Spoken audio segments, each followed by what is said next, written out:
तो सबसे पहले आपको लेसन प्लान नंबर लिखना है, जो भी डेट वगैरह, क्लास, आप जिस क्लास को पढ़ा रहे हो, सेक्शन कौन सा सेक्शन है, मीडियम क्या है, English, Hindi, subject and topic. Then आपका जर्नल ऑब्जेक्टिव स्टार्ट हो जाता है, जैसे कि to enable the student to, ये आपको लाइन लिखनी है। उसके बाद ये 3 जो लाइन्स लिखी है ये आप चेंज कर सकते हो टॉपिक के अकॉर्डिंग, जैसे कि increase their vocabulary, improve their language, develop the communication skills. ये 3 लाइनें आप चेंज कर सकते हो टॉपिक के अकॉर्डिंग। नेक्स्ट आ जाता है स्पेसिफिक ऑब्जेक्टिव कि चैप्टर के बाद, लेसन के बाद बच्चे क्या सीखेंगे।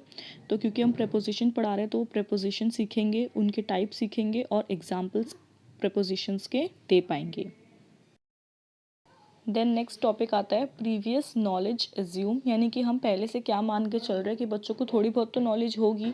जैसे कि हम प्रेपोजिशन पढ़ा रहे हैं तो उन्हें पोजीशन के बारे में पता होगा कि भाई फ़ैन कहाँ पर है, डस्टर कहाँ पे है, जो कि उनके सामने ही है आँखों के, राइट। उसके बाद आता है सेट इंडक्शन, जो कि बहुत इंपॉर्टेंट है। आपको टॉपिक डायरेक्ट स्टार्ट नहीं करना है, किसी एक्टिविटी के थ्रू करना है। आप क्रिएटिव जितना रहोगे बच्चे उतना ही आप में इंटरेस्ट लेंगे, आपकी पढ़ाई पे इंटरेस्ट लेंगे। तो जैसे कि मैंने अपना लेसन प्लान को और ब्यूटीफुल बनाने के लिए ऐसे चिट चिपकाई हुई थी, आप भी ऐसे कर सकते हैं। यहाँ पे आपको कुछ पिक्चर दिखानी है बच्चों को या कुछ भी ऐसी एक्टिविटी करनी है और उससे रिलेटेड क्वेश्चंस पूछने हैं। एक कॉलम होगा टीचर्स एक्टिविटी, एक कॉलम होगा स्टूडेंट्स एक्टिविटी का। उसके बाद लास्ट में जो आपका क्वेश्चन होगा वो प्रॉब्लमैटिक क्वेश्चन होना ज़रूरी है, यानी कि जो भी आपने क्वेश्चन पूछे हैं आप ऐसे पूछ सकते हैं कि क्या आपको पता है कि इसे ग्रामर इंग्लिश में या इसे क्या कहते हैं, ऐसे कुछ भी करके आप पूछ सकते हैं। जैसे कि मैंने ये पिक्चर दिखाई थी तो देख के तो बच्चा बता सकता है कि लड़का कहाँ बैठा है या फिर लड़की कहाँ बैठी है, लेकिन इन सब चीज़ों को कहते क्या हैं ये प्रॉब्लमैटिक क्वेश्चन होगा और ये इस क्वेश्चन का आंसर बच्चे नहीं दे पाएंगे। सो यहाँ से आप अपनी अनाउंसमेंट करेंगे टॉपिक की, that today we will study about preposition. यहाँ से हमारा स्टार्ट होता है प्रेजेंटेशन वर्क। अब प्रेजेंटेशन वर्क में एक कॉलम होता है टीचिंग पॉइंट, जिसमें आप पॉइंट्स लिखते हो कि भाई आप क्या क्या पढ़ाओगे। जैसे आप प्रेपोजिशन पढ़ाओगे, टाइप्स पढ़ाओगे उसके, ठीक है। उसके बाद होता है टीचर एक्टिविटी कि टीचर क्या क्या किस तरीके से पढ़ाएगी। जैसे प्रेपोजिशन पढ़ाओगे तो उसकी डेफिनेशन लिखनी है। उसके बाद आप कुछ एग्जाम्पल दोगे बच्चों को, राइट। और उसके जस्ट बाद आपको क्वेश्चन पूछना है। इससे क्या रहेगा, टीचर को ये पता रहेगा कि बच्चा इन्वॉल्व हो रहा है या नहीं, मतलब बच्चा आपसे सुन रहा है, आपकी बातों को सुन भी रहा है या नहीं सुन रहा। देन उसके बाद साथ में ही यहाँ पर है टीचिंग एड्स।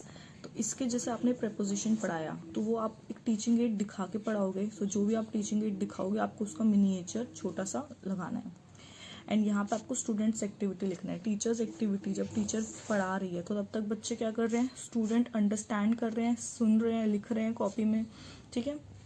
एंड आपका ब्लैक बोर्ड वर्क कि आपने पहले डेफिनेशन लिखोगे प्रेपोजिशन की, जो भी आप यहाँ पे आपने बोली वो आप यहाँ पे लिख के दिखाओगे। सो आपको यहाँ पे ब्लैक बोर्ड वर्क करना है। उसके बाद यहाँ पे आपने जो क्वेश्चन पूछा तो स्टूडेंट एक्टिविटी में बच्चे वो आंसर देंगे उसी क्वेश्चन का, वो भी आपको पहले लिख के रखना है। एंड यहाँ पे तो सारा आपका ब्लैक बोर्ड वर्क रहेगा कि जो भी आप ब्लैक बोर्ड पे काम सिखाओगे वो सब यहाँ पे पहले ही लिख के रखोगे। देन यहाँ पे आपने डेफिनेशन दे दी, फिर यहाँ पे कुछ टाइप शुरू हो जाते हैं। सो यहाँ पे जैसे ऑन बता दिया, फिर उसका एग्जाम्पल, फिर उससे एक रिलेटेड क्वेश्चन पूछ लिया, फिर एक टाइप बता दिया अगेंस्ट, उसका एग्जाम्पल। यहाँ पे आपका टीचिंग एड्स है, वो भी आंसर करेंगे स्टूडेंट्स एक्टिविटी में, वो आपको लिखना है। ये 2 पेजेस का होता है। यहाँ पे फिर से वैसे टीचर्स एक्टिविटी,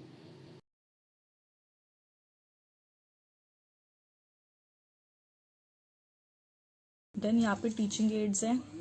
टीचिंग एड्स में जैसे हमने पहले किया था, जो भी आप टीचिंग एड जिस भी के थ्रू पढ़ाओगे उसके हिसाब से टीचिंग एड बनाना है। स्टूडेंट्स एक्टिविटी है, ब्लैक बोर्ड वर्क है, स्टूडेंट्स ये रहा ना कि स्टूडेंट्स आर लिसनिंग, ये सारी चीज़ें उस हिसाब से लिखनी है। एंड देन लास्ट में आपका आता है जिस पे आप रिकैप कराओगे जो भी आपने पढ़ाया, कि आप बच्चों को पढ़ाओगे कि आज हमने क्या क्या चीज़ें पढ़ाई हैं। तो आज आप बच्चों को बोलोगे आपने क्या क्या चीज़ें पढ़ाई हैं।